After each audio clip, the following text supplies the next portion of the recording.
ತಮಿಳುನಾಡಿನ ಶಿವಗಂಗಾ ಜಿಲ್ಲೆಯಲ್ಲಿ ನಡೆದ ದೇವಾಲಯದ security guard Ajith lockup death ಪ್ರಕರಣ ತಮಿಳುನಾಡಿನಲ್ಲಿ ಭಾರೀ ಸಂಚಲನವನ್ನು ಉಂಟುಹಾಕಿದೆ.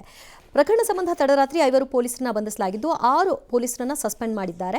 ಹೈಕೋರ್ಟ್ ಮದುರೈ ಪೀಠ ಸೂಚಿಸಿದ್ರಿಂದ ಪೊಲೀಸರ ಬಂಧನ ಆಗಿದೆ. ಜುಲೈ 27ರಂದು ಭದ್ರಕಾಳಿಯಮ್ಮನ್ ದೇವಸ್ಥಾನದಲ್ಲಿ 10 ಗ್ರಾಂ ಚಿನ್ನ ಕಳ್ಳತನ ಆಗಿತ್ತು ಅಂತ ಅಮ್ಮ ಮಗಳಿಬ್ರು ದೂರನ ಕೊಟ್ಟಿದ್ರು. ಅದರ ಆಧಾರದ ಮೇಲೆ 6 ಜನರನ್ನ ಕರೆಸಿ ವಿಚಾರಣೆ ಮಾಡಿದ್ರು. ಆಮೇಲೆ ವಾಪಸ್ ಕರೆಸಿದ್ರು.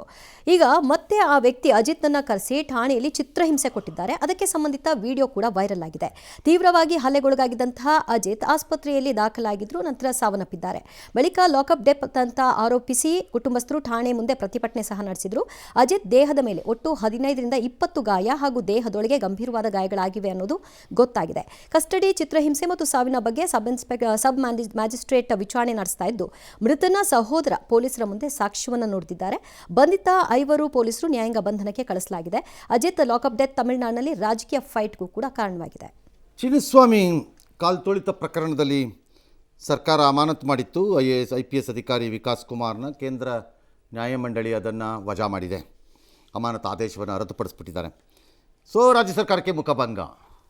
Not necessary. ಇಂಥ 1000 ಕೇಸ್ಗಳು ಹೋದಾಗ ಈ ಪ್ರಕರಣದಲ್ಲಿ ಬೇರೆ ವಿಚಾರ.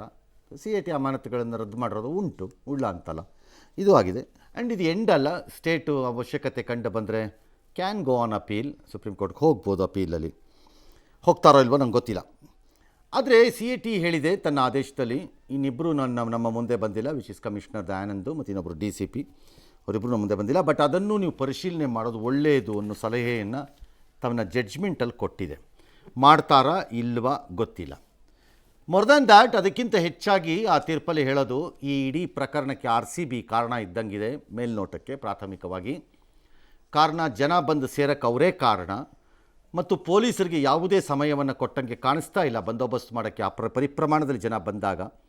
ಹಾಗಾಗಿ ಇದು ಅವರೇ ಕಾರಣ ಇದ್ದಂಗಿದೆ ಇಲ್ಲಿ ಮೇಲ್ನೋಟಕ್ಕೆ ಅಂತ ಕೂಡ ಅವರು ಹೇಳ್ತಾ ಇದ್ದಾರೆ.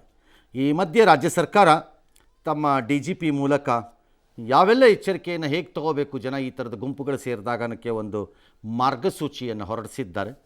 ಕಾರ್ಯಕ್ರಮ ಮಾಡೋರು ಓದ್ಕೋಬೋದು.